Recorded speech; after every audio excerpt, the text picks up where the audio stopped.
and welcome to this week's HomeKit show, and joined by Chris, my co-host. Thank you for sticking with it, Chris. Absolutely, it's a pleasure to be here. You know, this is the HomeKit show that spells color properly. So yeah, it's awesome to be here again. Yeah, we need a Yank to come on to spell the color the other way, and we can discuss Why they're wrong. if the color changes. Yeah, why they're wrong. Yeah. So this week's show is sponsored by SwitchBot. SwitchBot are a manufacturer of smart home devices. They've got the SwitchBot bot and they've got the SwitchBot curtain. I know Chris and I have both used both of those devices.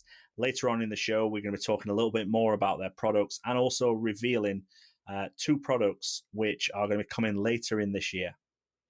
Awesome.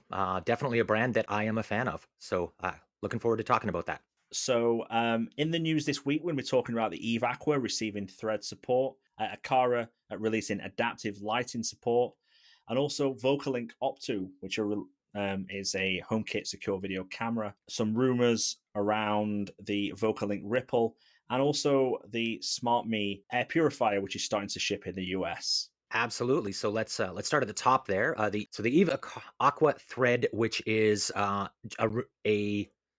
So Eve first released their outdoor sprinkler, which is the Eve Aqua, and that's been, 2-3 years, something like that. So this is not the older version. This is the new version of the Eve Aqua Thread. And if you were lucky enough to get the second edition of this second generation, it had that Thread radio inside it, and they are now enabling that for us, which is awesome. In that this is the perfect use case for Thread. Higher range. I think you've got one of these, don't you, John? So you were saying that the distance on it, you're able to move it out further. Better speed, all that good stuff. I've got one. Yeah, I've got one. So the update came through last night. I can move it around my garden where I couldn't move it before, so that's really helpful. Interestingly, the second generation didn't start shipping until October last year. So lots of people might have picked it up in the summertime when you'd expect to pick these up, and maybe on the first generation. So it's worth pointing it's only the second generation, which you did say at the beginning. We have a lot of things happening in this community, don't we, where people will say, or a manufacturer will say, this is coming soon. I think, a case in point was Ring. And I liked Adam's April Fool's yesterday, where he announced that the Ring finally delivered. Ring doorbell was getting home. Yeah, finally delivered when actually wasn't. And actually, you was one of the commenters from 2018. If you actually looked in the comments, so it's great to see Eve coming through with Thread support, because they've said they're going to do it. That they start to deliver. I think there's a number of other devices coming later. Have you got one as well? So I have the Bluetooth one, and one of the things that I really respect about Eve is they've always stuck to we're going to work with HomeKit. There was nothing like Thread. We had Zigbee. Zigbee would have been a perfect application for the same kind of a product, but there was no native HomeKit Zigbee. You had to go through a bridge. I think they've done a great job at this. I'm loving the fact that they're continuing to expose and really take advantage of what's in the HomeKit ecosystem. So they've given me an excuse to upgrade my BLE version. I'll say that. So the next one to talk about is Aqara adaptive lighting update. So from what I understand, and Chris, you may have dug a little bit deeper into this because this is probably more your realm with adaptive lighting, and I know that you've got your own comments. It's only available for the new Aqara M2 hub. Is that correct? And there's only one product at the moment, which is the light bulb. So yeah, this one, I had to scratch my head at this one a little bit. This is going to be very much the same as the Hue implementation, where it's done in the bridge. So you're correct on that. I'm not 100% clear. And honestly, in this part of the world, I scratched my head and said, so you're going to give me adaptive lighting on that little ring around the hub? Like that, it just made no sense to me. But has been pointed out, we're, international community. Aqara does have light bulbs. They do. I think it's the Opal maybe line, something like that. So this really doesn't affect me at all here in Canada, unless I was trying to import something. I don't see this being a benefit to me personally. But for people who do have in parts of the world where Aqara is selling those lights, it's a good thing. And it's another vendor starting to get on and offer support for adaptive lighting, which honestly, I think that's good for everybody. What's your take on adaptive lighting? I know when it was announced last year at WWDC, you was really excited about this. I was I was reserved because I'm not a lighting person. But what's your Um, thoughts since manufacturers start to come through? Adaptive lighting is a total disappointment, to be blunt about it. I have not been happy about the way that Apple delivered it. I wanted something like LifeX had built into their system, and I wanted to be able to have that across all of the lights in my house. Obviously, HomeKit Camp, I've got lights from a lot of different manufacturers. Right now, and I know we've talked about this. I'm probably coming off as a fanboy at this point. Follow the Sun by Matt Corey it is what I wanted to see from that particular functionality. Um, a lot better. And Matt's working on some good stuff. I've got a beta where it's now doing not just the warmth controlled lights, but also the ones that are the simulated warmth, where he's kind of pushing really and Wow. yeah, it's not perfect yet, but he is pushing really the envelope of what can be done when you can run HomeKit controls on your Mac in an always on, always in the foreground kind of a application. So um, it, I wouldn't be surprised if Apple kind of looks at what he's done and Sherlock's him in iOS 15. That wouldn't surprise me at all. But for his sake, I hope he continues to offer value and they don't do that, because it's so far I'm really loving the experience that app is offering me. And also, speaking of iOS 15, Apple also announced WWDC for the 7th of June, I think it is. So it's going to be interesting to see. And we'll do a more in-depth episode about WWDC near the time, about what we think is going to come. I've already talked in a previous video before about what I hope to see in HomeKit for this year. So yeah, I'm hoping they don't do that to Matt. They don't bring some of the features that Matt's brought, because the app that he's produced is really good, and it's what Apple should have done at the very start. So hopefully we'll see other improvements to iOS 15 for HomeKit. So for anyone who's not aware of what adaptive lighting does in a time and an age where we're all trapped inside, it makes your lights simulate what the sun would be doing if we were all going outside. So that's the short version. Again, really good for your health. Lots of great benefits there. The next on our list is the Vocalink Opto camera. So this is an interesting one in that if everybody remembers last year, the summer of HomeKit secure video cameras, there's a lot in this market already. So I'm not sure really what to expect from this camera. I'm hoping good things. Vocolinc has really been doing a bunch of interesting things that are not normally done in HomeKit. We had the mist flow purifier. We had the pure flow purifier, the mist flow humidifier. So some of those coming out. I think the one thing that is unique, which kind of caught my eye around this, or not quite unique, but pan, tilt, zoom. The only other camera right now in that space is the Eufy, which does require you to be logged into Eufy at the same time, which kind of defeats the purpose of HomeKit Secure Video. So I've got one of these on order, and I will keep people up to speed on what happens with it. But what are your thoughts? Did you get a chance to look at this yet? Yeah, yeah, I had a quick look at it. I think my initial thoughts, like you, would be interesting to see what what this does different. I can't see what it does different to the competition right now. I think it's all going to come down to the video and the video quality, because you only have to look at the G2H, for instance, the Aqara G2H camera. For the price, the video quality is amazing compared to some of the higher end brands. You've also got the pan and tilt, as you already mentioned, with Eufy already, so that's already squared away and covered off. My personal view, I think they might be a little bit late to the game on this one, but if it's got compelling features and it's got good video quality, it could steal the day. I think my other concern is we've certainly in Europe, keeping anything in stock for Vocolinc it's impossible to get hold of their stuff. That's not just Europe. Right. That's I Okay. think just the state of the world in shipping right now. And that Panama Canal incident, I don't think Yeah. is going to do us any favors.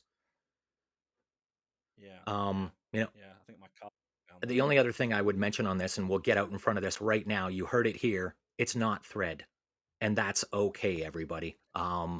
So Thread, we have this thing. Everybody's like, if it's not Thread, I'm not buying it. Thread does not make sense for video audio applications. Thread has, and I've been able to verify this, 1K of bandwidth for the entire Thread network, which is awesome if all you're doing is sending small messages of, it's 22 degrees, there was a motion. But if you're trying to do a full video stream, which you're looking at like a 5 meg stream, 1K of bandwidth and a 5 meg stream, these things just don't work together.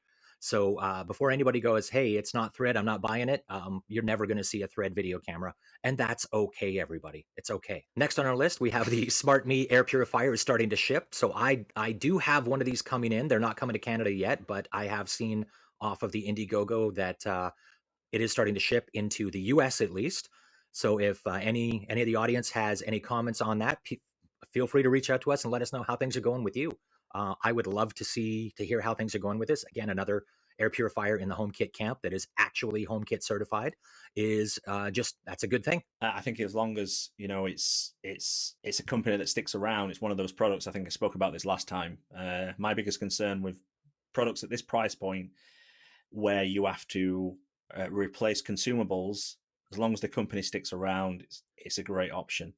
I think my concern with these types of products, the air filters. And the only other thing which I would kind of call out, which we've seen rumors on, is the Vocolinc Ripple. So another product from Vocolinc that is not really well represented in the HomeKit space right now. So the Ripple is a small diffuser, so it's kind of the baby brother of the Mistflow or the Flower Bud. So we've saw pictures leak. There's no actual release date that I've been able to find out yet, but again, new products coming in the HomeKit space that are not overly represented from Vocolinc. So I'm wishing them luck and hope they continue to just give us things that, I don't need another smart plug. We'll put it that way. The only product, I've got two Vocalink products. I've got one that's never been took out of the box, which is the contact sensor, which I will be looking to review. The Flower Bud, which I did review last year. It gets used all the time. And I think Vocalink are incredibly good value. I'm still reserved over the air purifier. I still think it's an expensive product. Oh yeah, and you've also shared what the UK pricing was, and I have to agree. If that was the price over there, I would be concerned. In the Canadian market now, it's down. Last I looked, was down to $300 Canadian. So it's in that reassuringly expensive, but not are you insane price range. Which in purifiers, that's kind of what I'm looking at. I'm on the purifier on the filter note. I'm now 4 months in, and I'm still running at 75% filters. So I've been really happy with mine so far. It was a good price, good deal, and I'm getting the value out of it. Yeah. So let's move on to the fun part of this conversation around SwitchBot. So you've used SwitchBot before. What have you done with SwitchBot? So I've got a SwitchBot. Well, I've got a number. But just to be pretty clear, SwitchBot have sponsored this, and both Chris and I have received SwitchBot items in the past. So as we're talking about products that we've actually been given, but like Chris and I were talking actually before we start to record, we wouldn't promote something if we didn't actually believe in the products. So SwitchBot have sent me products. So I've got the SwitchBot bot, and I've used that with my coffee machine. Well, my old coffee machine, because I bought my partner a new coffee machine for her birthday. Because it's got that many buttons on it, I need about 20 SwitchBots in order to automate that thing. So I did use it on my coffee machine. I will be using it in my new studio, which I'm building over the weekend, to automate certain things or press buttons and things like that. I've also got the SwitchBot curtains as well. The SwitchBot curtains, when I first saw them and I first received them, I thought it was a bit gimmicky. However, I've been using them and been testing them for a video which I've got coming out pretty soon. One of the things I do like is if you pull the curtain slightly, it detects that and starts to open the curtain for you. So you're not just limited to automations or voice or whatever else you want to control it with the app. If you also open the curtains, I know you've got some stuff, Chris. So what's your experience? Yeah, and yes, did they send me some stuff? Absolutely, but I backed them on Kickstarter as well with the curtain bot. So this is something I actually invested in because, and this is why I'm a big fan of SwitchBot. Is there are certain things which you just can't do any other way, like just plain and simple. There are some of these sliding rail curtains that there is no HomeKit option at all.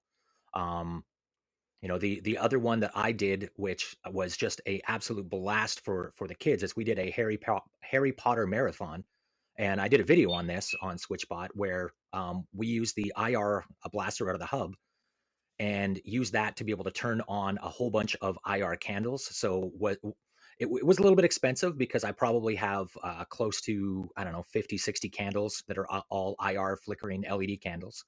But at this point, Siri just turns them on for me. So what's interesting about SwitchBot, although it is not HomeKit, and you could enable that through something like Homebridge, Hoobs, or Home Assistant. I'm not big on doing that, to be honest. I'm trying kind of an experiment this year where I'm trying to keep everything within the Apple ecosystem. So I've got a spare phone that just executes at a time of day the Siri shortcut that SwitchBot has exposed for me. So for my case, my candles turn on at 6 o'clock. They turn off at 11 o'clock. Nobody has to worry about anything. Um, I will tell you, it was kind of a gimmick again. To your point, it felt a little gimmicky to begin with, but now we don't turn on lights at night anymore. We just have this kind of flickery candle thing going on, and it's kind of a cool ambiance. It's great. It's great that companies like this are coming with products that really solve problems for us. Because there's a lot of products out there that come to market and they don't really solve a problem. They're just brought to market just to enter that space. Whereas what I find with a lot of the SwitchBot products, they actually bring products to try and solve problems. When I first heard about the SwitchBot, I was like, what can I really do with this? And there's so many things in the house, I can, use it Yep. for. You also can get them into HomeKit as well, via Homebridge. So it's and from what their guys tell me, they're also working eventually on native HomeKit support. Whether that does eventually arrive, we don't know. But they are bringing two products to market, which come in later in the year. They're going to be bringing a contact sensor, and they're also going to be bringing a motion sensor. So, sort of moving into other product lines, which hopefully you'll be able to use these. Whilst they're not products which follow their similar pattern of trying to solve a problem, there'll be products that you'll be able to use with them. So, really So interesting. what I'm Um, interested in seeing how they do this, right? And what the community's acceptance is, because contact sensors, motion sensors, they do have a no, humidifier, not a purifier. They have I think it's a temperature sensor and humidity sensor. So they have some of these things already, which can go into HomeKit. But things like the yeah, button, the infamous finger, the IR sensor, yeah. there's no place to put them. There's no profile within HomeKit to be able to put that. So it's going to be interesting to see how do they deal with the problem where some of their stuff will be in HomeKit and some of it won't. For in my case, I'm fine with it because there's no other way I could do this in HomeKit. Like it's just not there. Yeah. So it'll be interesting. And also, we're doing a giveaway of about $500 worth of SwitchBot kit, which they've supplied. There's 3 winners, both on Twitter and Instagram. So there's a link in the description below. So if you do want to enter that, there's no obligation, no cost to enter it. Interesting. So thank you very much to SwitchBot for sponsoring this week's show. Really appreciate it. And And with that, let's move to the most interesting part of the show for me. What do you have going on, John? What projects are you working on? I have a number of things going on. So I'm finishing off the Eve Weather, which, depending on if I get it edited in time, the video, it may be live before this video goes live. So that's been an interesting product to use. One of the things that I've already mentioned about the Eve Aqua with Eve Weather, it's allowed because of thread support and because of being able to use it with thread routers that are around my house now, they hang off. Being able to position this in another location, which is a lot better for this device. Also working on the Eve Energy, which is the new version, the new UK version, which is Generation 3. And also, I'm just in the process of moving into a new studio, building that out. It's going to be a mixture of a studio and my games room. So lots of wiring going on and a new wall going up and moving all of the furniture and equipment. So maybe one of my next videos won't be with this setting. I don't know. So that's what I've got going on. Awesome. But what about yourself, So Chris? I will. So I've been hardcore trying to simplify my house and just supercharge things with the convert to shortcuts. Digging in deep in that, finding some of the jagged edges. I'm not sure if you saw on Twitter last weekend. Apparently HomeKit has a 100 scene maximum, which Nanoleaf kind of consumed all my scenes with automatically dropping scenes and syncing in. So I kind of missed Yeah. launching a video last week because I ended up having to do a bunch of cleanup. I will tell you the Eve Weather, the new one, I'm really looking forward to that. So within convert to shortcut, like I'm trying to do some more intelligent things, grabbing data points. And one of the things within convert to shortcut is grabbing the weather, local weather. And I found that the particular API they're using within shortcuts to do that is uh, leave something to be desired. We'll put it that way. So Eve has, just like with the Aqua, they've given me an excuse to upgrade to the Eve Weather. I've had the Eve Degree for a couple of years, the Bluetooth version, and I would like to be able to replace it with an Eve Weather, put it a little further out, just like you've done, get my weather predictions hyper localized. So that's one piece I'm looking at, and other than that, it is just starting to be, turning to that spring time of year here. So now I'm looking at what are the outdoor projects that we're going to be working on around the house, which is again, I have got some interesting contact sensor stuff that I've done, which I'm going to launch this weekend as well, just on good ideas of how you can really use the convert to shortcuts. So that's most of what I'm doing right now is not really device related, but just more on how can I get the most out of what I have. You've got a lot going on. How do you run the channel as well? Slowly, and life and family and all that other stuff. And honestly, that's where automation gives us time back in our lives, right? That's the beauty of what we do is when it's done right.